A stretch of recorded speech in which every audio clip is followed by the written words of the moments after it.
এই দুনিয়াতে আমার মা বেঁচে নাই গো নবী। ইয়া রাসূলুল্লাহ, নবীজি যদি আমার মা বেঁচে থাকতো আমি মায়ের কাছে মনের দুঃখ খুইলা বলতাম, আমার মা আমার মনের দুঃখটা বুঝতো। আমার নবী ডাক দিয়া কই, সাদ, ও সাদ, সাদ রে, মায়ের কথা বলিস না। আমি নবীও দুনিয়াতে মায়ের আদর ভালো করে পাই। আর জোরে বলেন আল্লাহু আকবার। সাদ রে সাদ, আমি নবী মায়ের কাছে তেমন ভালো করে কথা বলতে পারি নাই। মায়েকে আমি কাছে পাই নাই, মায়ের সাথে মন খুলে কথা বলবো সেই সুযোগ আমার হয় নাই। সাদ রে সাদ, তুই মায়ের কথা বললি। ও সাদ, তুমি জানো নি, তুমি তো জানো না রে সাদ, আমি নবী একেবারে ছোট সময় মা হারাইছি। এখানে যারা মা হারাইছো তারা বুঝবা মা হারা যন্ত্রণা কত। আরে মা যদি ঘরে বেঁচে না থাকে, যে সন্তান মা হারাইছে সে জানে মা হারা যন্ত্রণা কেমন। আমার নবী ডাক দিয়া কই, সাদ রে সাদ, ও সাদ, মায়ের কথা বইল না। ও সাদ রে, মা হারা যন্ত্রণা আমি নবী ভালো কইরাই জানি রে সাদ। সাদ রে, তোমার মনের কথাটা তোমার মায়ের কাছে যেমনে বলতা, তুমি আমি নবীর কাছে তেমনে বলতে পারো। আরো জোরে বলেন না আল্লাহু আকবার। হযরত সাদ বলে, ইয়া রাসূলুল্লাহ, নবীজি, নবী গো, ও নবী, আমি সাদের মারে দেখতে মনে চাই। যখনই আমার মায়ের কথা মনে হয় মনের ভিতরে কষ্ট লাগে, দুঃখ লাগে গো নবী। আমি তখনই ছুটে আসি আপনার দরবারে। আপনার নূরের চেহারাটা দেখলে আমি সব ভুইলা যাই। আর জোরে বলেন আল্লাহু আকবার। আমার নবী ডাক দিয়া কই, সাদ, সাদ রে, তুমি আমি নবীরে দেখলে তোমার মায়ের কথা বইলা যাও, দুনিয়ার কথা বইলা যাও। রে সাদ, আমি নবীও তো মাহারা, আমারও তো দুনিয়ায় মা নাই, আমারও তো মায়ের মুখ দেখতে মনে চাই রে সাদ। ও সাদ, তোমার মনের কথাটা তুমি খুইলা বলতে পারো।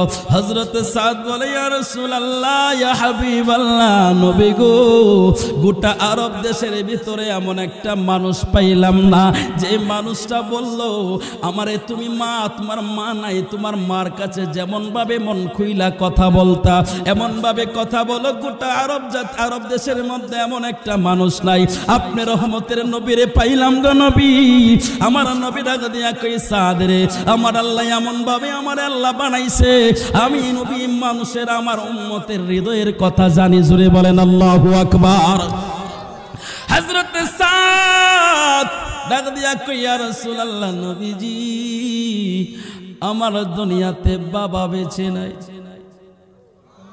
আর জোরে বলেন আল্লাহু আকবার। আমার নবী ডাক দিয়া কই, সাদ রে, ও সাদ, তোমার বাবা বেঁচে নাই। আরে আমি নবীর তো বাবা দুনিয়ায় নাই। সাদ রে সাদ, তুমি তো দুনিয়ায় বাবার মুখ দেখেছো, কিন্তু আমি নবী তো জন্মের আগেই বাবা হারাইছি। আর জোরে বলেন আল্লাহু আকবার। ও সাদ, সাদ রে, আমি তো নবী, সেই নবী যেই নবী বাবার জন্য রাস্তায় তাকায়া থাকত। দিন শেষে যখন ছেলেরা মাঠে খেলা করত, খেলার সময় সকলের বাবা এসে সবাইকে কোলে করে করে নিয়ে যাইত। আমার নবী তাকায়া থাকতো, হায়, সবার বাবা এসে সবারে কোলে করে নিয়ে যায়। আমার নবী তাকায়া থাকতো, বাবা আসে নাই, মা আসছে নেওয়ার জন্য।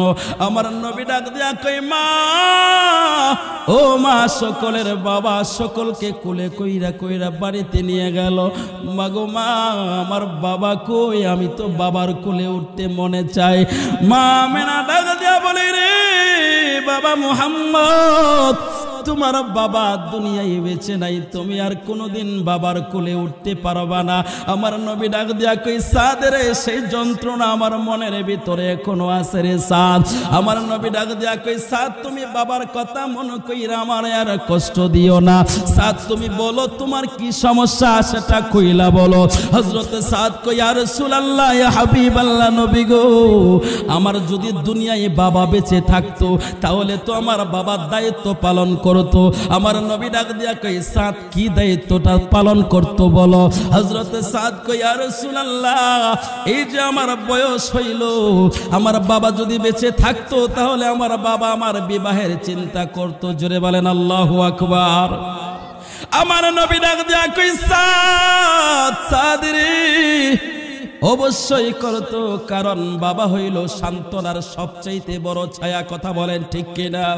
শোনো বন্ধুগণ, পিতা মাতা অমূল্য রতন। শোনো বন্ধুগণ, পিতা মাতা অমূল্য রতন।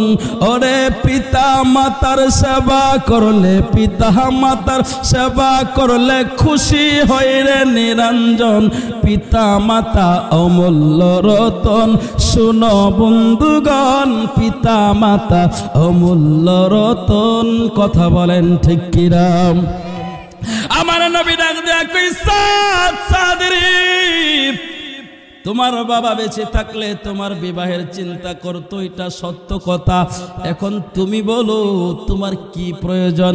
হযরত সাদ কই ইয়া রাসূলুল্লাহ, এত বয়স হইল, আমার বাবা থাকলে তো আমারে বিবাহ দিত, আমারে তো বিবাহ করায়া দিত গো নবী।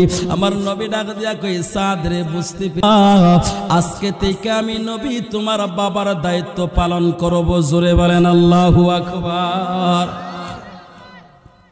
হযরত সাদ ডাক দিয়ে কই ইয়া রাসূলুল্লাহ, নবীজি, নবী গো, আপনি যদি আমার বাবার দায়িত্ব পালন করেন তাহলে তো আমার আর কোনো চিন্তা নাই। আমার নবী ডাক দিয়া কই সাদ রে, ও সাদ, তোমার কোনো পছন্দ আসেনি থাকলে বলতে পারো, আমি নবী তোমারে বিবাহ পড়ায়া দিব। হযরত সাদ সালামা ডাক দিয়া কই ইয়া রাসূলুল্লাহ, নবীজি, আমার কোনো পছন্দ লাগবে না গো নবী, কারণ আমি এক হলো খাটো মানুষ আর এক হলো কালো মানুষ, আমারে দেখতে তেমন সুন্দর না। নবী ও আল্লাহর নবী, আমি কাউরে পছন্দ করা লাগবে না, কোনো মেয়ে আমারে পছন্দ করলেই হইল, আপনি যে কোনো জায়গায় একটা বিবাহ আমারে দিয়া দেন। আমার নবী ডাক দিয়া কই সাদ, ও সাদ রে, আমি নবী তোমারে বিবাহ দিব। আমি জিজ্ঞাসা করলাম তোমার পছন্দ আছে কিনা বলো।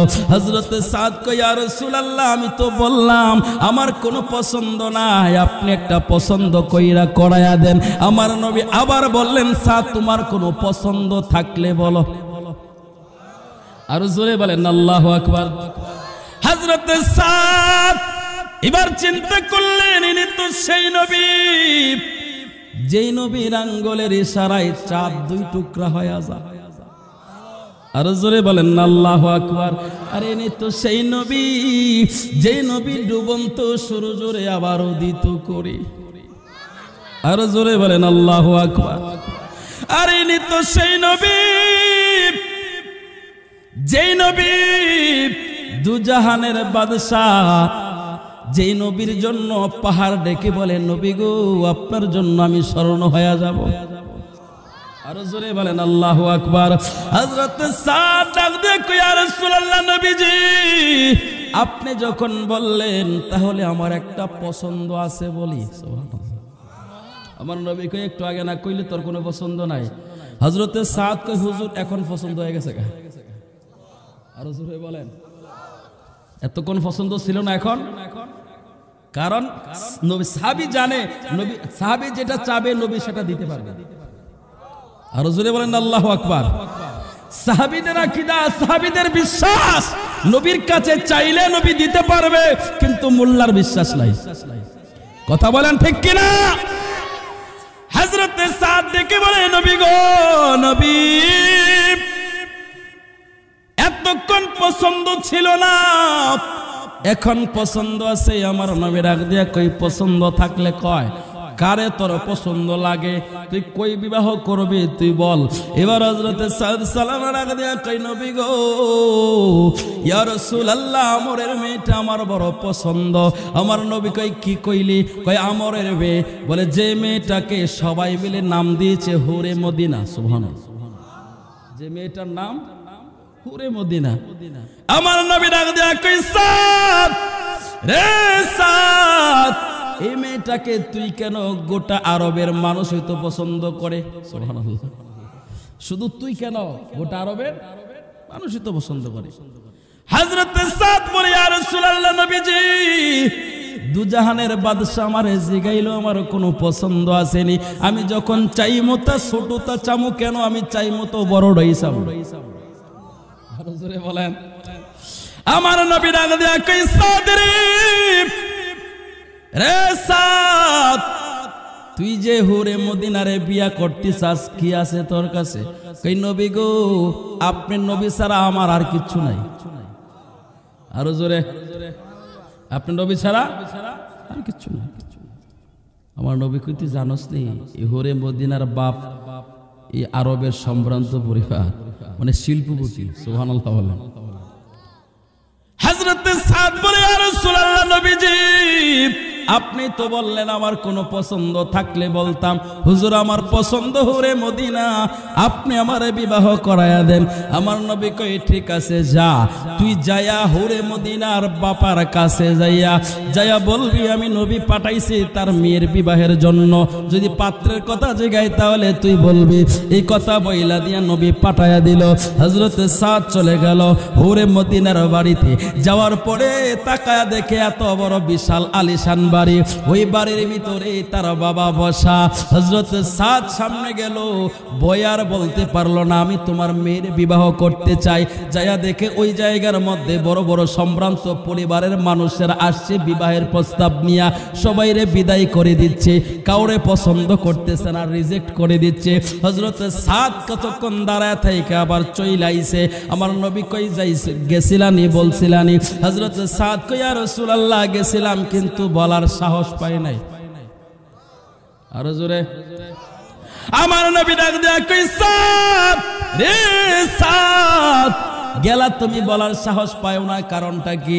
বলে হুজুর আমি যায়া দেখলাম বড় বড় সম্ভ্রান্ত পরিবারের লোকদেরকে তিনি রিজেক্ট করে দিচ্ছে, আর আমার তো কিছু নাই, বাড়ি নাই, ঘর নাই, কিছুই তো নাই, আর দেখতেও তেমন সুন্দর না আমি, আমারে তো আগে রিজেক্ট করে দিবে, এই জন্য আমি বলার সাহস পাই নাই। আমার নবী কই তুই যায়া কয়। আরো জোরে। হযরত সাদ চলে গেলেন। যাওয়ার পরে এবারও সাহস হলো না, বলতে পারে নাই, রিটার্ন ব্যাক করে ফেরত আসলো। আমার নবী ডাক দিয়া কই সাদ রে, ও সাদ এবার বলছো রে? কই না হুজুর বলতে পারে নাই, সাহস হয় নাই। আমার নবী কই তুই যায় এখন ক। সুবহানাল্লাহ। আরো জোরে। হযরত সাদ সালামা রাদিয়াল্লাহু তাআলা আনহু আমরের দরবারে যাইয়া হাজির হয়ে গেল। চোখ বন্ধ কইরা ডাক দিয়া কয় আমারে রহমতের নবী পাঠাইছে তোমার মেয়ের বিবাহের জন্য পাত্র আমি কয়া দূর। আল্লাহু আকবার। কয়া কি দূর? কয়া একেবারে দূর। আমার নবী ডাক দিয়া কই রে সাদ বলছনি? বলে ইয়া রাসূলুল্লাহ খবর তো দিয়াইছি, আমি তো বইলাইছি। আমার নবী কই বইলা তুমি দাঁড়াও নাই কেন, দৌড় দিছো কেন? আরে জোরে কোন কইছো ভালো কথা, তুই দৌড় দিছো কেন? বলে হুজুর ভয়েতে দৌড় দিছি, যদি লাম দাও দিয়া কুদ দেয় এই জন্য ভয়তে দৌড় দিছি। আমার নবী কই ভয়েতে দৌড় দেওয়ার তোর কোনো কারণ নাই, তুই আবার যাইবি। কই হুজুর আর যাইতে পারবো না, গেলে আমার কুবাইব। আমার নবী ডাক দিয়া কই সাদ রে সাদ, তোমার ভয় পাওয়ার কিছু নাই, কারণ আমি নবী পাঠাইছি। সুবহানাল্লাহ। হযরত সাদ এবার চিন্তায় পড়ে গেল, আরে ইনি তো সেই নবী যেই নবী হিজরতের রাতের বেলায় নবী চলে যাবে, হযরত আলীকে আমার নবী নিজের শরীর থেকে চাদর মোবারকটা খুইলা আলীর গায়ে পরায়া দিল। আমার নবী আলীরে ডাক দিয়া কে আলী, ও আলী তুমি আমার বিছানার উপরে শুয়া পড়ো, আমি নবী হিজরত করে চলে যাব, আগামীকাল তুমি আমার এই আমানতগুলো ধরো, এগুলো অমুক অমুক অমুকের কাছে পৌঁছায়া দিয়া পরের দিন তুমি মদিনায় আইসো। হযরত আলী রাদিয়াল্লাহু তাআলা আনহু খুশিতে আনন্দে আত্মহারা হয়ে গেল। হযরত আলীকে ইয়া রাসূলুল্লাহ মরণের খাটে শোয়াচ্ছেন, কারণ বাহিরে আবু জাহেল সহ 3000 তলোয়ার নিয়ে দাঁড়ায়া রইছে, ঘরের ভিতরে ঢুকবে, 2000 পাইবে তারাই তো কোবাইবে। হুজুর আপনারে যদি না পায়, আপনার খাটে যদি আমারে পায়, তাহলে তো আমারে কোবাইব। কিন্তু সবচাইতে আনন্দের বিষয় হলো নবী গো আপনি বললেন আগামীকাল আইসো। হযরত আলী কই দুনিয়ার মানুষ রে, ওই দিন আমি সবচাইতে নিরাপদে ঘুমাইছি, কারণ আমার নবী যেহেতু বলছে মদিনায় আইসো, তার মানে এই রাতের ভিতরে আমি আলীর মরণ হবে না, আজরাইল আমার কাছে আসবে না, এই বিশ্বাস নিয়ে আলী কই আমি নিশ্চিন্ত ওই রাত্রটা ঘুমাইলাম। আরো জোরে বলেন সুবহানাল্লাহ। কারণ হযরত আলীর বিশ্বাস, সাহাবীদের বিশ্বাস, নবী কখনো মিথ্যা কথা বলে নাই। আমার নবী জানে আলীর মরণ কখন হবে। জোরে বলেন আল্লাহু আকবার। মদিনা ইমানের বাড়ি, ইমানদারের ঠিকানা, ইমানদারের ঠিকানা, ওরে ইমান সারা নামাজ রোজা কিছুই কবুল হবে না। মদিনা ইমানের বাড়ি, ইমানদারের ঠিকানা, বলুন ইমানদার ঠিকানা, ওরে ইমান সারা নামাজ রোজা কিছুই কবুল হবে না। মদিনা ইমানের বাড়ি, ইমানদারের ঠিকানা, ইমানদারের ঠিকানা, ইমান সারা নামাজ রোজা কিছুই কবুল হবে না। দুইটা হাত উঁচু করে বলেন না আল্লাহু আকবার। হযরত আলী কয় ইয়া রাসূলুল্লাহ নবীজি বাহিরে 3000 তলোয়ার নিয়ে দাঁড়ানো, ঘরে যারে পাবে তারই তো কোবাইব গো নবী। আপনি বললেন আমি মদিনায় আসবো, তার মানে মদিনায় আসার আগ পর্যন্ত আমার মরণ হবে না। হযরত সাদ সালামি কই যেই নবী মরণের খাটে আলীরে শুয়াইলো, আলীর মরণ হইল না, আলী আসলো মদিনায় ফিরে। আমার নবী যখন বলছে যাইতে আমারে দাও দিয়া খুব দিব না, আমার বিশ্বাস হয়ে গেছে। হযরত সাদ চলে গেল, চলে যাওয়ার পরে তিনি বাহির থেকে শুনতেছে, বাহির থেকে শুনতেছে। আমর যাইয়া তার মেয়ের এক ডাক দিয়া কই হুরে মদিনা, ওই হুরে মদিনা মেয়েটার ডাক দিয়া কই মা, মা গো মা, তোমার জন্য একটা প্রস্তাব আসছে গো মা। ছেলেটা বেশি সুন্দর না, কালো খাটো বেটে, এরকম একটা ছেলে, তার কোনো সই সম্পত্তিও নাই। আমি খোঁজ খবর নিলাম, ওই একটা ছেলের জন্য তোমার কাছে পাত্রের, তোমার কাছে প্রস্তাব আসছে। এখন তুমি বিবাহের জন্য কি মতামত দিবা? নবীর সাহাবী হযরত আমরের চিন্তা হলো মেয়েটা হয়তো না করে দিবে, রিজেক্ট করে দেবে। এই চিন্তা কইরা যখন মেয়ের কাছে বলল, মেয়েটা ডাক দিয়া কই বাবা, বাবা গো, ও বাবা, এই প্রস্তাবটা কে দিয়েছে? এই প্রস্তাবটা কি সাদ দিয়েছে নাকি রহমতের নবী দিয়েছে? এবার আমার ডাক দিয়া কই রে মা, আমারে মা। সাদ বলল নবী নাকি পাঠাইছে তারে, নবী নাকি পাঠাইছে। ওই মেয়েটা ডাক দিয়া কই বাবা, ও বাবা, আর কোন সম্ভ্রান্ত পরিবারের সন্তান ছেলে আপনি খুঁজবেন না আমার জন্য। নবী বলছে সাদ আমার জন্য পারফেক্ট। ইয়া আমার জন্য আমার নবী যখন পাত্র ঠিক করছে, এবারটা কালো হোক, খাটো হোক, সম্পদ না থাক, কিচ্ছু না থাক, আমার নবী কইছে, আমার নবীর কথায় আমি রাজি হয়ে গেলাম, আমি ওই ছেলের বিবাহ করব। জোরে আওয়াজ করে বলেন আল্লাহু আকবার। হাজার দুরুদ হাজার সালাম যার খাতিরে দু জাহান, বলেন হাজার দুরুদ হাজার সালাম যার খাতিরে দু জাহান। আল্লাহ রাসূলের গুণগান গৌরে আসে কান, আল্লাহ রাসূলের গুণগান। খারাপ লাগে আপনার কোন, আবার কোন হুজুরে গান গা, এগুলো কি গান? নবীর উপরে দুরুদ পড়া কি জায়েজ আছে না? এটা তো বললাম হাজার দুরুদ। বলেন আমার সাথে একসাথে এক আওয়াজে বলবেন, নবীর মহব্বতে গভীর রজনী, নবীর নেক নজর যদি আপনার দিকে পড়ে যায়, আপনি ধন্য। আরো জোরে, আরো জোরে। বলেন একসাথে বলেন, হাজার দরুদ হাজার সালাম যার খাতিরে দু জাহান। বলেন হাজার দরুদ হাজার সালাম যার খাতিরে দু জাহান। আল্লাহ রাসূলের গুণগান গৌরে আশিকান, আল্লাহ রাসূলের গুণগান। এবার ডান হাতটা উঁচু করে বলতে পারবেন না আবার ইয়া রাসূলুল্লাহ। আমার নবীর দরবারে খবর চলে গেল, নবী আরবের সম্ভ্রান্ত ধনাঢ্য পরিবার আমরের মেয়ে বিবাহের জন্য রাজি হয়ে গেল। আমার নবী কই বিবাহের সবকিছু ঠিকঠাক করে দাও। সবকিছু ঠিকঠাক হয়ে গেল।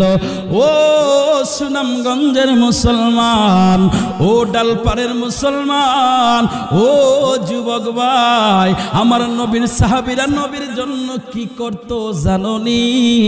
এবার যখন বিবাহ ঠিক হয়ে গেল, সবকিছু ফিটফাট হয়ে গেল, আমার নবী কই তুমি বিবাহের বাজার করতে যাও। এই দিক দিয়া বিবাহের বাজারের জন্য চলে গেল হযরত সাদ। এই দিক দিয়া যখন তিনি চলে গেল, এই দিক দিয়া খবর হয়ে গেল সারা মদিনার ভিতরে আমার নবী যুদ্ধের ময়দানে যাচ্ছে। হাইয়া আলা জিহাদ, হাইয়া আলাল জিহাদ।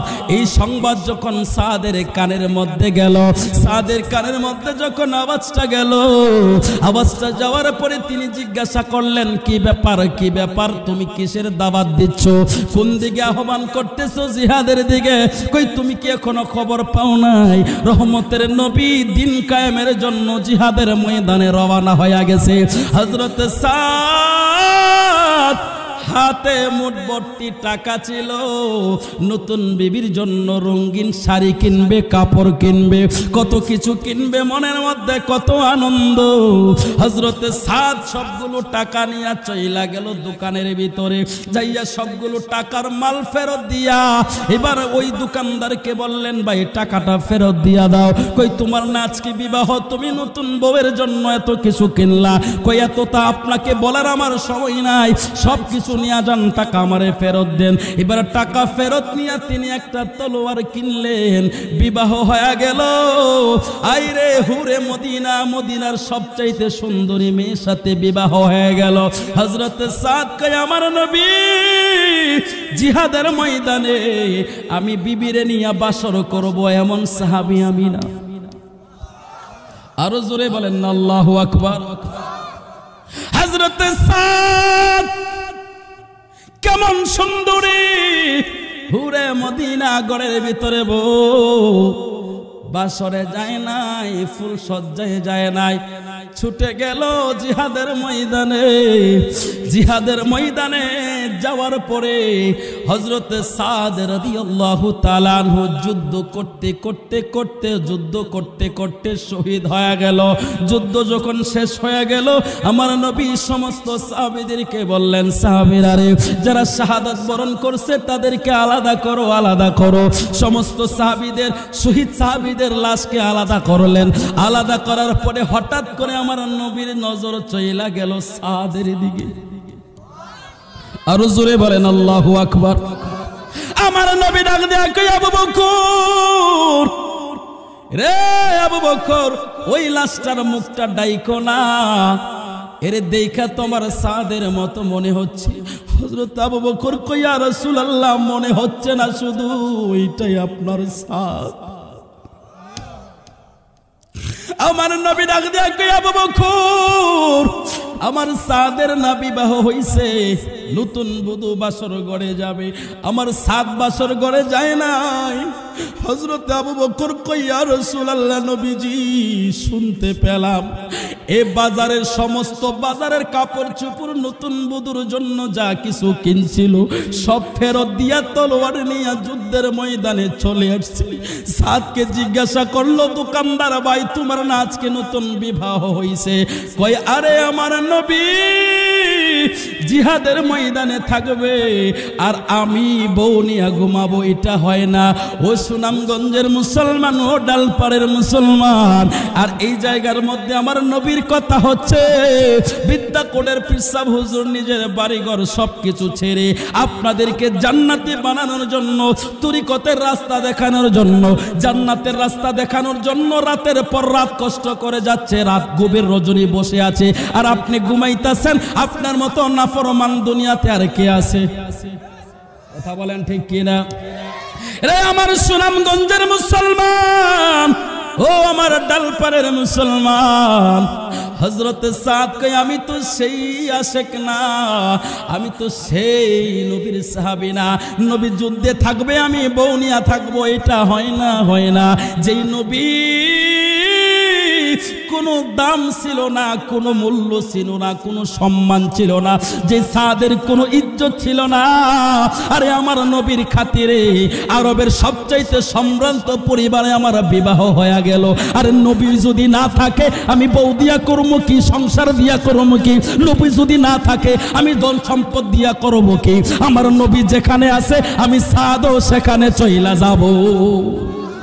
ওহো ওহো মায়ার নবী গো, তুমি প্রেম শিখায়া কোথায় লুকাইলা? বলুন ও মায়ার নবী গো, তুমি প্রেম শিখায়া কাইলা। কেমনে যাব তোমার কাছে নবী, কেমনে স্বপ্নে এসে বলো না তুমি প্রেম শিখায়া কোথায় লুকাইলা? বলো ও মায়ার নবী গো, তুমি প্রেম শিখায়া লুকাইলা। ও মুসলমান, দুইটা হাত তুইলা আমার নবীরে দেখাও।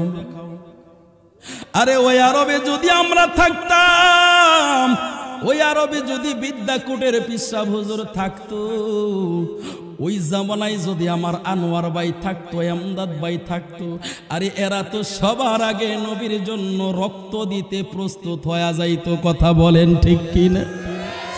নবী গো নবী, আপনাকে দেখি নাই গো নবী, আপনার সাহাবীদেরকেও দেখি নাই। আজ ১৫০০ বছর পর গো নবী, এই সুনামগঞ্জের মুসলমান আপনি নবী দেখার জন্য হাত উঁচু করে ভিখারির মতো আপনি নবীরে ডাকি বলেন ইয়া রাসূলুল্লাহ, ইয়া রাসূলুল্লাহ, ইয়া রাসূলুল্লাহ। নবীজি, আমরাও আপনার গোলাম, আমরাও আপনার আশিক। কথা বলেন রে বন্ধু, বন্ধুরে আমার নবী ডাক দিয়া কই আবু বকর, এই সাদের মুখটারে তুমি ডাইখো না রে আবু বকর, আমার সাদের লাশটা আমার কাছে নিয়ে আসো। আরে আমার নবী হযরতে সাদ রাদিয়াল্লাহু তাআলা আনহুর লাশটা যখন নবীর কাছে আনলো, আমার নবী কই তারে মাটিতে শুয়াইও না। আমার নবী ডাক দিয়া কই আবু বকর রে, আমার সাদের লাশটা আমি নবীর কোলের মধ্যে দিয়া দাও। আরে কেমন ভাগ্যবান নবীর সাহাবী সাদ, নবীর কোলে মাথা। নবী সাদের চেহারার দিকে তাকায়া তাকায়া নবীর চোখ দিয়া, নূরের চোখ দিয়া পানি। হযরত আবু বকর কই নবী গো নবী, আপনি সাদের জন্য এত কান্না করতেছেন গো নবী? আমার নবী ডাক দিয়া কই আবু বকর, ও আবু বকর, কয়েকদিন আগে সাদ এসে আমারে বলছে নবী গো, দুনিয়ায় আমার মা বেঁচে নাই। আরে মাহারা বেদনা আমি নবী জানি, মাহারা যন্ত্রণা আমি নবী বুঝি। যার মা নাই তার জিগায়, মায়ের মুখটা তোমার দেখতে কত মনে চাই। এই মজলিসের মধ্যে অনেক মাহারা সন্তান আছে, জানি না কার মায়ের মুখটা জানি মুখে চোখের মধ্যে বেশি উঠেছে। যার মা নাই তার জিগায়, মা যে কত দামি সম্পদ। কত মানুষ দেখছি বাইরে দুনিয়ায়, মায়ের মতো আপন কেহ নাই রে নাই। বলেন কত মানুষ দেখছি বাইরে দুনিয়ায়, মায়ের মতো আপন কেহ নাই রে নাই। বিদেশেতে সন্তান যদি কারো মারা যায়, পশু পাখি জানার আগে জানে মায়। কথা বলেন ঠিক কিনা? রে যুবক যুবক রে, ওই মায়ের সাথে খারাপ আচরণ কইরো না। তোমার মা বেঁচে আছে মানে তোমার একটা নিয়ামত আল্লাহ দান করছে। কথা বলেন ঠিক কিনা? আজকেও গাড়িতে আসার পথে মা ফোন দিল, কথা বলতেছিলাম। অনেকদিন মাহফিলের জন্য বাড়িতে যেতে পারি না, মায়ের সাথে দেখা হয় না। কয়েকটা দিন ধরে দেখি না, মা ফোন দিয়া কান্না করতেছিল। এরে আমার তখন মনে হয়েছিল দুনিয়াতে মা আছে, কয়েকদিন ধরে দেখি না, তাতে যদি এত যন্ত্রণা হয়, যারা চিরদিনের জন্য মা হারাইছে তাদের মনে জানি কত যন্ত্রণা। হায়রে মা, মারে আম্মা কয়া ডাক দিলে হৃদয়টা জোড়ায়া যা। মারে মা কয়া ডাক দিলে কলিজাটা ঠান্ডা হয়ে যা। কথা বলেন ঠিক কিনা? এই জন্য আমার নবী কয়, বাবার মুখেতে মায়ের মুখেতে যে তুলে দিবে গো খানা, তাতে খুশি রব্বানা। সেবিও পিতাকে, সেবিও মাথাকে, সেবিও আমার উম্মত, করিও আমার উম্মত। ও আমি করি নাই, করিতে পারি নাই, ও আমি করি নাই, করিতে পারি নাই, পিতা মাতার খেদমত, করিও আমার উম্মত, করিও আমার উম্মত। ওই মা বাবার খেদমত করার দরকার আছে না নাই? ওই মা যদি বেঁচে থাকে রে যুবক, তোমার ঘরে আল্লাহর নিয়ামত। বাবা যদি বেঁচে থাকে তোমার জন্য আল্লাহর নিয়ামত। বাবা বুড়া হয়ে গেছে, তোমার জন্য যদি বাবা রোজগার নাও করতে পারে, কিন্তু তোমার বিপদে মসজিদে সেজদায় পয়রা আল্লাহর কাছে কান্না করে দোয়া করতে পারে। কথা বলেন ঠিক কিনা? রে যুবক, তোমার মায়ের দুয়ার উসিলাই, তোমার বাবার দুয়ার উসিলাই আমার আল্লাহ তোমার মহান বিপদ থেকে বাঁচায়া দিতে পারে। কথা বলেন ঠিক কিনা? ও বন্ধু, বন্ধুরে আমি সেই দিকে যাচ্ছি না। আমার কথাটা ছিল, আমার নবী ডাক দিয়া কই, আবু বকর রে, রে আবু বকর, এই সাত কিছুদিন আগে এসে আমি নবীরে বলছে, নবী গো, দুনিয়ায় আমার কোনো মা বেঁচে নাই। ইয়া রাসূলুল্লাহ, নবীজি, ও দরদি নবী, নবী গো, আমার মা তো দুনিয়ায় নাই, আমি কারে মন কইলাম মনের কথা বল। আমার নবী ডাক দিয়া কই, আবু বকর রে, এই সাদ আমারে বলছিল, নবী গো, দুনিয়ায় আমার বাবা বেঁচে নাই। আমি আমার সাদেরে বলছিলাম, সাদেরে, আমি নবী হইলাম তোর বাবা। জোরে বলেন আল্লাহু আকবার, আরো জোরে বলেন আল্লাহু আকবার। আমার নবী ডাক দিয়া কই, রে সাবিরা, এই জন্য আমি আমার সাদের জন্য কান্না করি। সাবিরা ডাক দিয়া কই, নবী গো, নবী, ইয়া রাসূলুল্লাহর কান্না করবেন না, আপনার কান্না দেখলে আমরা সহ্য করতে পারি না। আমার নবী এমন সময় সাদের চেহারার দিকে তাকায়া, আমার নবীর চোখ দিয়ে জোরসে সজোরে পানি পড়তেছিল। হঠাৎ করে আমার নবী মুচকি হেসে উঠলেন, আবার আমার নবী চেহারাটা ঘুরায়া ফেললেন। সুবহানাল্লাহ, আরো জোরে। কয়টা কাজ করলেন? কয়টা কাজ? কষ্ট হচ্ছে আপনাদের? শেষ করে দেব? আপনারা বললে আমার কোনো আপত্তি নাই। আমাকে বলছিল 10টায় দেওয়ার জন্য, আপনারা লেট করছেন। এখন আপনারা যদি বিরক্ত হন, আমার তো কিছু করার নাই, আমার আরো সুবিধা।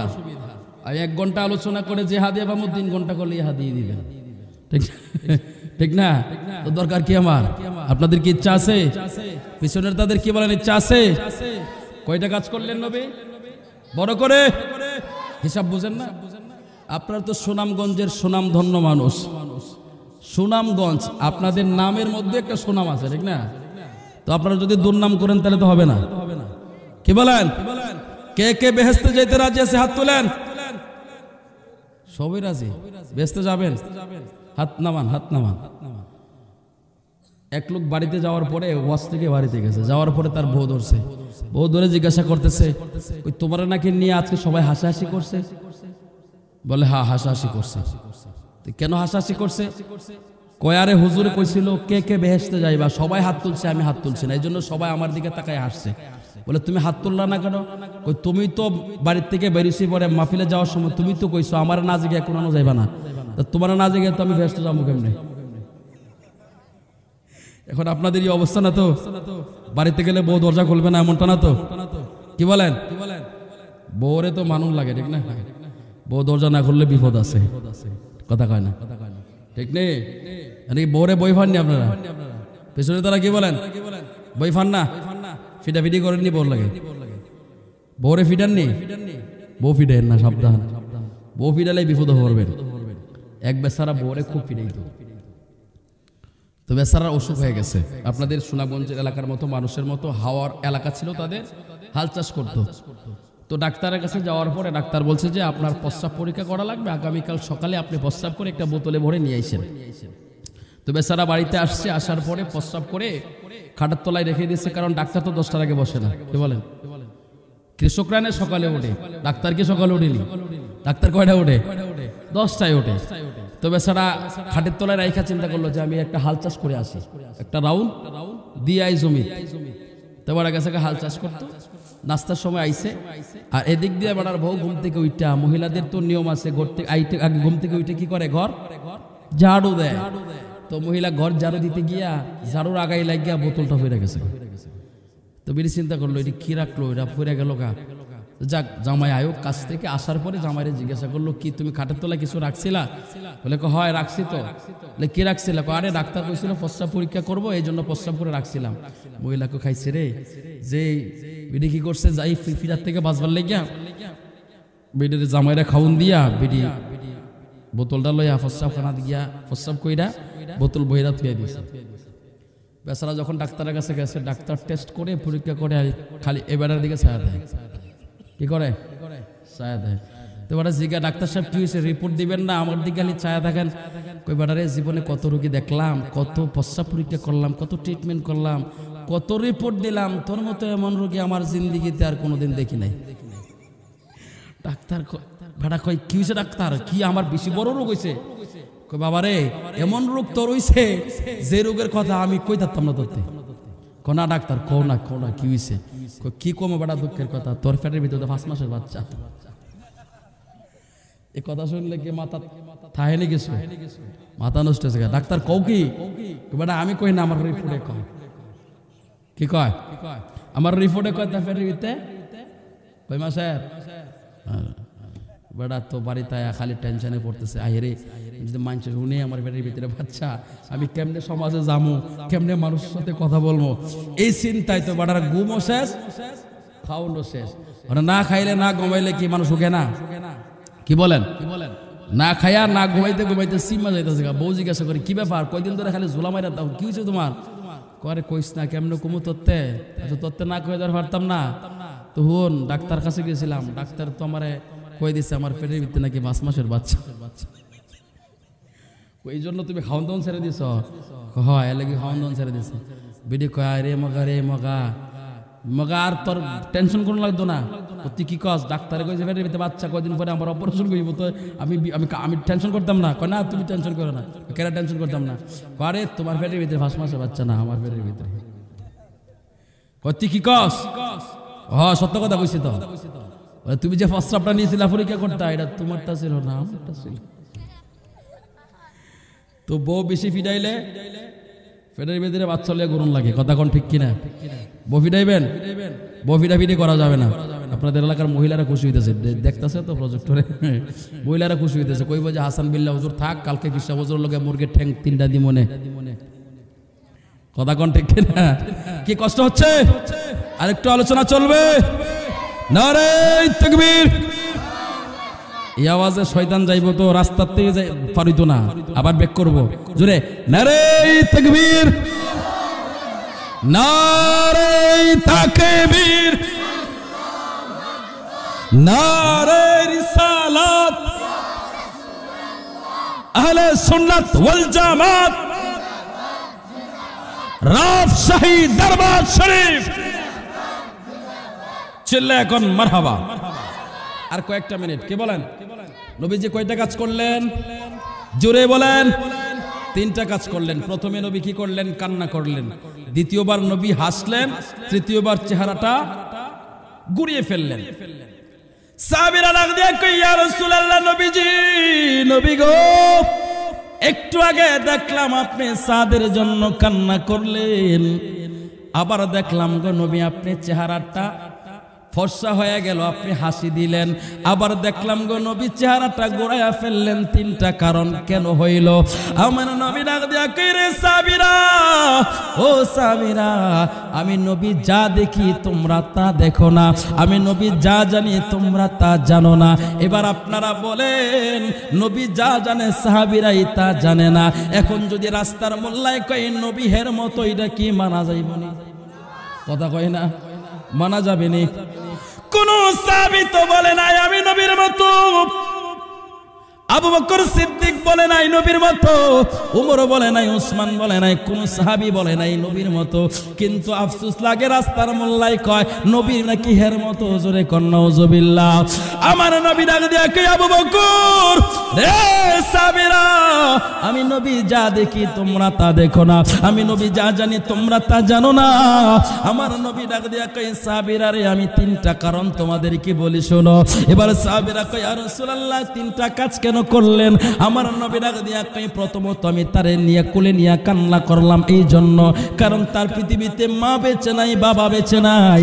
আজকে তার বিবাহ হইছে, আজকে তার বাসর ঘরে যাওয়ার কথা, ফুল সজ্জায় যাওয়ার কথা, সেখানে না গিয়া আমি নবীর সামনে নিজের রক্ত ঢালার জন্য, জীবন দেওয়ার জন্য আমি নবীর কদমে হাজির হয়ে গেল। আমি নবী এই জন্য মোহব্বতে তার জন্য কান্না করলাম। এবার সাহাবীরা কয়, নবীজি, ও দরদি নবী, দ্বিতীয়বার দেখলাম আপনি নবী হাসলেন, তার কারণ কি? আমার নবী কই, রে সাহাবীরা, এই জন্য আমি হাসলাম, আমি যখন আমার সাদকে আমার কোলের মধ্যে তার মাথা রাখলাম, আমি যখন তার দিকে কান্না করতেছি, আমার আল্লাহ জিবরাইল ডাক দিয়া কই, জিবরাইল, ও জিবরাইল, যে সাদের উপরে আমার নবী খুশি, আমি আল্লাহও খুশি। আরো জোরে বলেন না আল্লাহু আকবার। রে জিবরাইল, 8টা জান্নাতের দরজা খুলে দাও। যে সাদ আমার নবীর কোলে, এই সাদের জন্য 8টা জান্নাতের দরজা খুলে দাও। 8টা জান্নাতের দরজা জিবরাইল খুইলা দিল। জান্নাতের দরজা যখন খুইলা দিল, জান্নাত থেকে হুরপরীরা প্রতিযোগিতা করে দৌড়ে আসতেছে সাদকে রিসিভ করার জন্য। আরো জোরে। আমার নবী ডাক দিয়া কই, রে সাহাবীরা, আমার সাদের জন্য যে জান্নাত আমার আল্লাহ তৈরি করলেন, এত সুন্দর, এত সুন্দর, এত বড় আর এত সুন্দর জান্নাত আমার আল্লাহ সাদের জন্য সাজাইলো। এই জান্নাত দেখে আমি নবী খুশি হয়ে গেলাম। আমার সাদকে আমার আল্লাহ দুনিয়ায় গরিব বানাইলেও আমার আল্লাহ পরকালে বড় ধনী বানাইয়া দিছে। আরো জোরে বলেন না আল্লাহু আকবার। এবার সাহাবীরা ডাক দিয়া কই, নবীজি, নবী গো, চেহারা কেন ঘুরাইলেন গো নবী? আমার নবীর আগে দিয়া কই ও সাহাবেরা, আমার সাদকে রিসিভ করার জন্য যখন জান্নাতের হোর পরীরা প্রতিযোগিতা করে দৌড়ায় আসতেছে, কার আগে কে আমার সাদকে রিসিভ করবে, এই যে দৌড় দিছে, দৌড় দেওয়ার কারণে তাদের সামনের ওড়না সরে যাচ্ছে। আমি নবী লজ্জায় মুখ ডেকে ফেললাম, ঘোরায় ফেললাম। জোরে আওয়াজ করে কি সুবহানাল্লাহ কইতেন না? পাখি গাই তোমার গুণগান বসিয়া ফুলের বাগান, পাখি গাই তোমার গুণগান বসিয়া ফুলের বাগান, গাহিয়া বলিল এ গান, নবী হন উম্মতের কান্ডার, নবী দু জাহানের সরদার, বলিলেন আল্লাহ পরওয়ার, নবী মোর জান, নবী মোর প্রাণ, নবী মোর ইশকের ভান্ডার, নবী দু জাহানের সরদার, বলিলেন আল্লাহ পরওয়ার। চিল্লা এখন আল্লাহু আকবার, আর জোরে বলেন ইয়া রাসূলুল্লাহ। তাহলে এবার চিন্তা করেন আমার নবী আপনার নবী কেমন নবী? যে নবী জমিনে বৈশা জান্নাত দেখে। আরো জোরে, রে সুনামগঞ্জের সুনামধন্য মুসলমান, ও ডালপাড়ের মুসলমান, আমার নবীটা কেমন নবী? যেই নবী জমিনে বসে জান্নাত দেখে, জান্নাতের দরজা দেখে, আমার নবী জান্নাতের হোর দেখে। বলেন তো সেই নবী কি জিন্দা নবী না মরা নবী? আরো জোরে বলেন জিন্দা নবী না মরা নবী? ও মুসলমান, যদি নবী জিন্দা হয়, নবী যেমন দুনিয়া থেকে জান্নাত দেখতো, এতটুকুন যদি নবী দেখতে পারে, এবার আপনারা বলেন আমার নবী রওজা শরীফ থেকে এই জমিন দেখে কি দেখে না? কোন আশেক আমার নবীর জন্য চোখের পানি ফেলায়া কান্দে, নবীর দিদারের জন্য বসে আছে, আর কোন উম্মত চলে যাচ্ছে, ঘরে যাচ্ছে, ঘরের ভিতরে যাচ্ছে, মোবাইল নিয়ে ফেসবুকে বসে আছে, অশ্লীল কাজ করতেছে, খারাপ কাজ করতেছে, আমার নবী দেখি কি দেখে না? আরে জোরে বলেন দেখি কি দেখে না? আরে আমার নবী এমন নবী, আমার নবী এমন নবী, এমন নবীর উম্মত তোমারে আমারে আল্লাহ বানাইছে। ও বন্ধু, আমার নবী হইলেন জিন্দা নবী, আমার নবী হায়াতুন নবী, আমার নবী এমন নবী, আমার নবী চাইলে রওজা শরীফ থেকে ফায়াজ দিয়া একটা পাপীরে আমার নবী চাইলে আল্লাহওয়ালা বানায়া দিতে পারে। জোরে বলেন আল্লাহু আকবার। রে বন্ধু, এই মাসটা হলো মেরাজের মাস। যদিও আমার সাবজেক্ট দেওয়া হয় নাই, আমি সাবজেক্টের নিয়ে আলোচনা করি নাই, এই জন্য আমার সুপার সাহেব, আমার বড় ভাই, তিনি অত্যন্ত ভালো মানুষ এবং আমার সৎ পরামর্শ সব সময় দিয়ে থাকেন। আমি বড় ভাই হিসাবে যারে শ্রদ্ধা করি, সম্মান করি। ভাই বলেছেন একটু এদিকে একটু আলোচনা করবেন নবীর শানের উপরে। ওই মেরাজের ভিতরে তো আমার নবীর সমস্ত শান লুকানো। সুবহানাল্লাহ, আরো জোরে বলেন সুবহানাল্লাহ। আমি সমস্ত আলোচনা করতে পারবো না, কারণ মেরাজের আলোচনা একটা কমপ্লিট আলোচনা। এখানে একটা একদিনের একটা অধিবেশন কমপক্ষে প্রয়োজন। আমি সেই দিকে যাব না, আমি শুধু এতটুকুন আপনাকে আমি আপনাকে একটু বুঝাইতে চাই আমার নবী আপনার নবী কেমন নবী। আপনার আমার এলাকার মধ্যে এমন কিছু মৌলভী সাহেব আছে, এমন কিছু মানুষ আছে যারা বলে নবী আমাদের মতো খাইছে, আমাদের মতো ঘুমাইছে, নবী আমাদের মতো মানুষ, মাটির মানুষ। জোরে বলেন নাউজুবিল্লাহ, আরো জোরে বলেন নাউজুবিল্লাহ। আরে আমার নবী আপনার নবী কেমন নবী? নবীর শানটা শুধু একটু তুলে ধরতেছি অল্প সময়, 5-10 মিনিটের ভিতরে। এখন আমি ছেড়ে দেব, হুজুর মোনাজাত করবে। ও বন্ধু, বন্ধু রে, আমার নবীর শান কত মহান, আমার নবীর শান কত মহান। আমার নবী কেমন নবী? আপনি আমি নামাজ পড়ি, আমার নবী আপনি আমি নামাজ পড়ি। আমার নবী যখন নামাজ নিয়ে মেরাজ থেকে আনলেন, এরপর থেকে আমরা নামাজ পড়ি। কথা বলেন ঠিক কিনা? নামাজ কখন আসছে? যখন নবী মেরাজে গেছে, মেরাজ থেকে নবী নামাজ নিয়ে আসলেন। আমি সেদিকে যাচ্ছি না, সেটা আমার আলোচ্য বিষয় না। আমি যে কথাটা আপনাদেরকে বোঝাতে চাচ্ছি সে কথাটা বোঝেন। আমার নবী মেরাজে গেলেন, যাওয়ার পরে সেখান থেকে নামাজ আনলেন। আমি আপনি সবাই নামাজ এখন পাইলাম, পড়তেছি, আমরাও পড়তেছি। যারা কয় নবী মাটি, হেও পড়তেছে। যারা কয় নবী হের মতো, হেও পড়তেছে। কথা বলেন ঠিক কিনা? নামাজ কখন পড়তেছে? যখন নবী নামাজ নিয়া আসলেন, তখন থেকে তারা কি করতেছে? নামাজ পড়তেছে, আমরাও নামাজ পড়তেছি। আপনি কি জানেন নাই, আপনি কি শোনেন নাই, আমার নবী যখন মেরাজে যাচ্ছেন, আমার নবী বাইতুল মাকদাসে প্রথম সফর। কোথায়? বাইতুল মাকদাসে। আমার নবী বাইতুল মাকদাসে প্রথম সফর। আমার নবী সেখানে বাইতুল মাকদাসের ভিতরে নামাজ পড়লেন সমস্ত নবীদেরকে নিয়ে। জোরে বলেন সুবহানাল্লাহ। আরো জোরে, আরো জোরে। এবার আসুন, আমার নবীর সফর হইছে কয়টা? তিনটা। কয়টা? জোরে, তিনটা। জোরে। উম্মে হানির ঘর থেকে বাইতুল মাকদাস, বাইতুল মাকদাস থেকে সিদরাতুল মুনতাহা। আমি এখন চিন্তা করলাম, আল্লাহ এই তিনবারে কেন তুমি করলা? তুমি তো ডাইরেক্ট নবীরে নিয়ে যাইতে পারতো উম্মে হানির ঘর থেকে। কথা কর, ঠিক নেই? কিন্তু আমার আল্লাহ এখান থেকে বাইতুল মাকদাস, বাইতুল মাকদাস থেকে সিদরাতুল মুনতাহা, এরপরে আল্লাহর জগতে আল্লাহ নিয়ে গেলেন। এই তিনটা কারণ কেন তিনবারে করলেন? আল্লাহ তো ডাইরেক্টই করতে পারেন। ও মিয়া, বুঝো নাই, বুঝো নাই আমার নবীর শান কত, আমার নবীর ইজ্জত কত, আমার নবীর আজমত কত। হে মৌলবী, যে নবীকে তোমার মাথা বলো, যে নবীরে মাটির নবী বলো, আর এমন কিছু মৌলবী আছে যারা বলে নবী মরে গেছে। জুড়ে বলেন নাউজুবিল্লাহ। আমার নবী মেরাজে যাওয়ার পথে হযরতে জিবরাইলকে বললেন, ও জিবরাইল, একটু সফর থামো, আমি এখানে দাঁড়ায়া কবর জিয়ারত করব। কার কবর?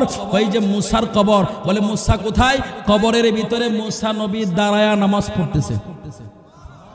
আরো জোরে। তাহলে মেরাজ রাতে নবী মুসা নবীর কবরে দাঁড়ায়া নামাজ পড়তেছে, নবী কবর জিয়ারত করলেন। এখানে নবীজি কি দিয়া গেলেন? ইঙ্গিত দিয়া গেলেন কবর জিয়ারত করা, মাজার জিয়ারত করা জায়েজ। সুবহানাল্লাহ। আরো জোরে। খালি জায়েজ না, আমার নবী যেহেতু করছে এটা সুন্নাত। কথা কয় না, ঠিক নেই? আমার নবী মুসা নবীর কবর জিয়ারত করছেনি, মুসা নবীর মাজার জিয়ারত করছেনি।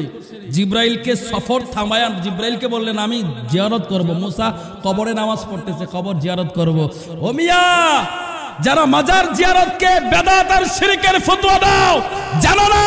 আরে আমার নবী কেন, আমার দাদা হুজুর কিবলা আব্দুর রব শাহ আল কাদরি রহমাতুল্লাহ আলাইহি মাজার শরীফে চিলকুটির জমিনে যেখানে ঘুমিয়ে আছেন, ওই জায়গার মধ্যে আজও যদি কেউ সালাম দেয়, ওই সালামের জবাব পায়। জোরে বলেন আল্লাহু আকবার।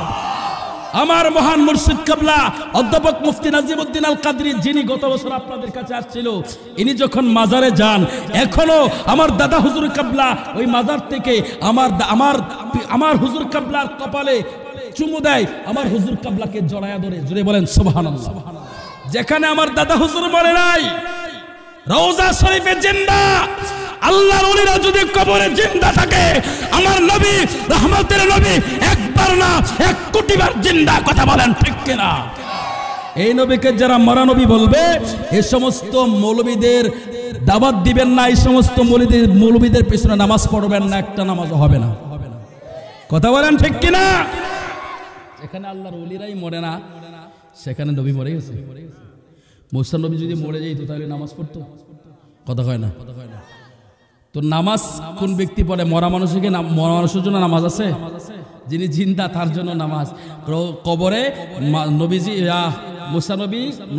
মুসা নবীর রওজাতে তিনি জিন্দা, আর জিন্দা বিদায়ী নামাজ আদায় করতেছে। সুবহানাল্লাহ। এবার আসুন, নবীজি জিয়ারত করলেন, এখানে ইঙ্গিত দিয়া গেলেন জিয়ারত করা জায়েজ। সুবহানাল্লাহ। এবার নবী চলে গেলেন বাইতুল মাকদাসে।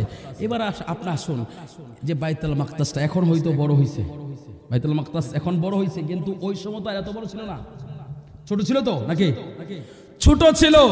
আর এখন এত বড় করার পরেও, এত যে বড় হয়েছে, এত বড় হওয়ার পরেও এখনো 100 লাখ মানুষ একসাথে নামাজ পড়তে পারবে না বাইতুল মাকদাসে। পারবে? 100 লাখ মানুষ আপনি বুঝেননি? 1,25,000 মানুষ যদি একসাথে জড়াও হয়, তাহলে কত মানুষ হবে? 1 লক্ষের উপরে মানুষ। বাইতুল মাকদাসে নবী গেলেন, ওই মসজিদের ভিতরে 100 লক্ষ নবী। সুবহানাল্লাহ। আরো জোরে। আমি ভেবে কিছুই পাই না, ভিতর থেকে জবাব আসলো হাসান বিল্লাহ, এটা মানুষের দেহ না, যে মানুষের দেহ লাগে বিশাল জায়গা, এটা নবীদের দেহ। নবীদের দেহ থাকার জন্য বেশি জায়গার প্রয়োজন হয় না, এটা আল্লাহর কুদরতের সিস্টেম। এটাই প্রমাণ মানুষ সাধারণ মানুষ আর নবীরা এক না। জুড়ে বলেন ঠিক কিনা? সাধারণ মানুষ আর নবীরা এক না, 6 লক্ষ নবী সেখানে উপস্থিত। এবার নবী নামাজ পড়াবেন। এখন আমার আরেকটা প্রশ্ন হচ্ছে এই, কোন নবীর মাজার শ্রীলঙ্কায়, কোন নবীর মাজার মিশরে, কোন নবীর মাজার ইরাকে, কোন নবীর মাজার ইরানে, এই যে বিভিন্ন জায়গায় নবীগণ নবীদের মাজার, সেখান থেকে বাইতুল মাকদাসে একই রাতে একই টাইমে একই সময় সবাই উপস্থিত হলেন। এখন আপনাদেরকে আমি বলি, এই যে আজকের মাহফিলটা হয়েছে, আজকের মাহফিলটা কি এমনি এমনি হয়েছে? মাহফিলটা হওয়ার আগে আগে পোস্টার করছে, করে নাই? পোস্টারের মাধ্যমে প্রচার করছে, মাইকিং এর মাধ্যমে প্রচার করছে, দুপুর থেকে মাইকের আওয়াজ দিচ্ছে সারা এলাকার ভিতরে যাতে জানে আজকে এখানে মাহফিল হচ্ছে। এরপরে আপনারা কিছু অল্প মানুষ জড়াও হয়েছেন, কথা কোন ঠিক কিনা? আমার নবী আসানক ঘরের ভিতরে উম্মে হানির ঘরে ঘুমানো, আমার নবী ঘুমিয়ে আছেন, হযরতে জিবরাইল আসছেন, ইয়া রাসূলুল্লাহ আপনাকে আল্লাহ দাওয়াত দিয়েছেন চলেন। আমার নবী ঘুম থেকে জাগায় নিয়ে গেলেন। এখন আমার কথা হচ্ছে, কিভাবে শ্রীলঙ্কায়, কিভাবে ইরাকে, ইরানে, এই সমস্ত জায়গার মধ্যে নবী রাসূলগণ শুয়ে আছেন, ইনারা কোথায় থেকে খবর পাইলো যে রে মুস্তাফা নবী কামলিওয়ালা দুজাহানের বাদশা নবী বাইতুল মাকদাসে আসতেছে, সবাই চলো আমরা সেখানে যেয়ে নামাজ পড়বো? এটাই তো প্রমাণ করে যে নবীরা গায়েবের খবর জানে। সুবহানাল্লাহ বলেন। রে সুনামগঞ্জের মুসলমান, আমার নবী বাইতুল মাকদাসে যেই ঢুকবেন, বাইতুল মাকদাসে ঢুকে দেখেন আদম নবী থেকে শুরু করে ঈসা নবী, সমস্ত নবীরা সেখানে হাজির। সুবহানাল্লাহ। এবার নবী ডাক দিয়ে বলে, রে জিবরাইল, কি ব্যাপার জিবরাইল, কি ব্যাপার? হযরতে জিবরাইল কই, ইয়া রাসূলুল্লাহ সমস্ত নবীরা অপেক্ষায় আছে, আপনি কখন আসবেন? ইয়া রাসূলুল্লাহ আপনাকে নিয়ে এনারা নামাজ পড়বে। আরো জোরে বলেন। আমার নবী ডাক দিয়ে কই, জিবরাইল ইমামতির মুসল্লায় কে যাবে? আদি পিতা আদম, জাতির পিতা ইব্রাহিম। না না না না না, কোন নবী যাইতে পারবে না গো নবী, আজকে সমস্ত নবীদের ইমামতি আপনি করবেন। আমার নবী সমস্ত নবীদের ইমামতি করলেন, আমার নবী হইলেন ইমামুল মুরসালিন। জোরে বলেন সুবহানাল্লাহ, আর জোরে আওয়াজ করে বলেন আল্লাহু আকবার। আমি নবীর প্রেম হে দেব সাঁতার ইমানের সাগরে, নবীর প্রেম হে দেব সাঁতার ইমানের সাগরে, গোলাম জেনে নেন গো নবী আপনারই দরবারে, গোলাম জেনে নেন গো নবী আপনারই দরবারে।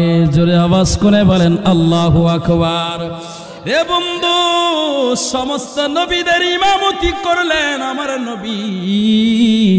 মেরাজে যাবেন, মেরাজে যাওয়ার পরে নবী নামাজ নিয়ে আসছে, তারপরে আপনি আমি নামাজ পড়লাম। কিন্তু আমার নবী, আপনার নবী কেমন নবী? আমার নবী মেরাজ থেকে নামাজ আনার পরে আপনি আমি নামাজ পড়ি, কিন্তু আমার নবী মেরাজে যাওয়ার আগে নামাজ পড়াইলেন। আরো জোরে। এ মৌলবী, এখনো কইবা নবী তোমার মতো কর সুযোগ আছে? কথা কয় না। নবী আমার মতো বলার সুযোগ আছে? সংক্ষিপ্ত শেষ 1 মিনিট। জিবরাইল আলাইহিস সালাম নিয়ে গেলেন নবীকে সিদরাতুল মুনতাহা পর্যন্ত। সিদরাতুল মুনতাহায় যাওয়ার পরে জিবরাইল নবীকে বললেন, ইয়া রাসূলুল্লাহ এবার আপনি যান, আমি যাব না। আমার নবী একবারও বললেন নাই, জিবরাইল তুমি এতক্ষণ পর্যন্ত সপ্তম আসমান পাড়ি দিয়া সিদরাতুল মুনতাহায় একসাথে ছিলা আমার, এখন তুমি আমাকে ছেড়ে দিচ্ছ, আমি কিভাবে যাব? এই কথা নবী বলে নাই, জিবরাইলও এই কথা বলে নাই। নবী আপনি দাঁড়ান, আপনার সাথে আমি যাব, এই কথা জিবরাইল বলে নাই।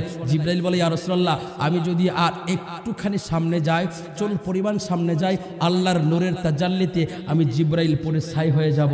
হযরতে জিবরাইল কয়, ইয়া রাসূলুল্লাহ আমি যেতে পারবো না, আপনি যান। ইয়া রাসূলুল্লাহ আপনি আমার মতো না, আপনাকে আমি আটকাবো, আর আমিও আপনার মতো না যে আমি আপনার সাথে যাব। জোরে আওয়াজ করে বলেন সুবহানাল্লাহ। তাহলে এবার আপনি চিন্তা করেন, জিবরাইলের মতো ফেরেশতা কয়, নবী আমি আপনার মতো না, আপনার সাথে যাব, আর আপনিও আমার মতো না যে আমি আপনাকে আটকাবো। জিবরাইলের মতো ফেরেশতা কয় নবীর মতো না। আফসোস লাগে রাস্তার মোল্লায় কয় নবী বলে হের মতো। আরো জোরে কন, আরো জোরে। নবী কি কারো মতো? কথা কয় না। নবী কারো মতো? নবী কারো মতো না। নবী আল্লাহ তাআলা স্পেশাল করে নবীকে, নবীর যত গুণ দরকার সমস্ত গুণ দিয়ে আল্লাহ বানাইছে। এক মহিলা মাদ্রাসাটা আছে, তার বাপ অ্যাক্সিডেন্ট হয়েছে, দোয়া করতে না, তার একজন ছেলে মাদ্রাসা করে আলিমতে। পিসা বুঝরে দিয়েছো আপনার দিছে যাক বলেন আলহামদুলিল্লাহ। আমরা এখন হুজুর শেষ করে দেন, রাত বেশি হয়ে যাবে তো, রাত বেশি হয়ে যাবে, কাজ কামের সময় না, আমারও তো যেতে হবে, অনেকটা দূরের রাস্তা না, কি বলেন? আপনারা তো চিনে নয়, আপনারা এই দেশের না, কথা কয় না, আমরা দেশের হইতো, আপনার কথাবার্তাই তো বোঝা যায় আপনার আমার দেশের, যে দেশের মানুষ দেশের ভাই, কথা কন ঠিক কিনা? দেশের কথা হইনি একটা কথা মনে পড়ছে, কইতাম নেই, কইলাম নেই, তাহলে শুনেন। সুনামগঞ্জ এলাকার গল্পের আর কি, এক লোক বাড়ির থেকে নৌকা ছাড়ছে, মনে করেন ভৈরব যাইব, হয়ে যাইব সুনামগঞ্জ থেকে ভৈরব যাইব। এখন নৌকা স্টার্ট দিছে, স্টার্ট তো দিছে ঠিক হয়, কিন্তু পিছনে যে একটা গ্যারাফি থাকে, গ্যারাফি আর তুলছে না। স্টার্ট তো দিছে, গ্যারাফি তুলছে না। সারা রাত নৌকা চলছে, সারা রাত কি হয়েছে? নৌকা চলছে। তো সারা রাত নৌকা চলার পরে যখন ফর্সা হয়েছে, একজন আরেকজনের জিজ্ঞাসা, কিরে ভাই কই আইলাম, কোন জায়গাতে আইলাম? আরেকটা কয় পকেটে হাত দিয়ে মেসো নাই, তুই বিড়ি খাবো কি দিয়া? কয় কাজ কর, নৌকাটা স্টার্ট বন্ধ কর, ওই বাড়ির থেকে গিয়ে একটু আগুন আন, বিড়ি খাইতাম। তো ভাগ্য খারাপ, যে লোকটারে ফাটাইছে বাড়িতে যাওয়ার জন্য, এটা এই বেড়ার ওই বাড়ি। এবারটা বাড়িতে যায় দেখে বেড়ার বউ ঘর থেকে বাইরে হইতেছে, সকালবেলায় রান্না করবো, আগুন টাগুন লয়ে বাইরে হইতেছে। বেড়ায় তো আর চিনে না, সারা রাত নৌকা চালাইছে, বুঝেন না, তোর দিশা হারা হয়ে গেছে গা। বিড়ি রেখে হইতেছে, মাগো আমার কিন্তু আগুন দিবা, বিড়ি খাইতাম। বেড়ার বউ ঘর থেকে জারুইয়া বেরিয়েছে, গোলামের ঘর গোলাম, তুই বউ চিনোস না, মাও চিনোস না। বেড়া তো বউর দিকে চাই আরো বাঘ, কি ব্যাপার তুই এনো আইলি কেমনে? বউ ক আমি এনো আইলাম কেমনে, আমি তো সারা রাত দূরে নয়। তুই যদি সারা রাত দূরে না তাহলে আমি নৌকা চালাই সারা রাত গেলাম কই? দৌড়ায় যখন নৌকায় গেছে, যাওয়ার পরে দেখে নৌকা চলছে ঠিক, ওই সবই ঠিক আছে, মাগার গ্যারাফি আর তুলছে না। তো সারা রাত নৌকা চালায় কই? বাড়ি তো।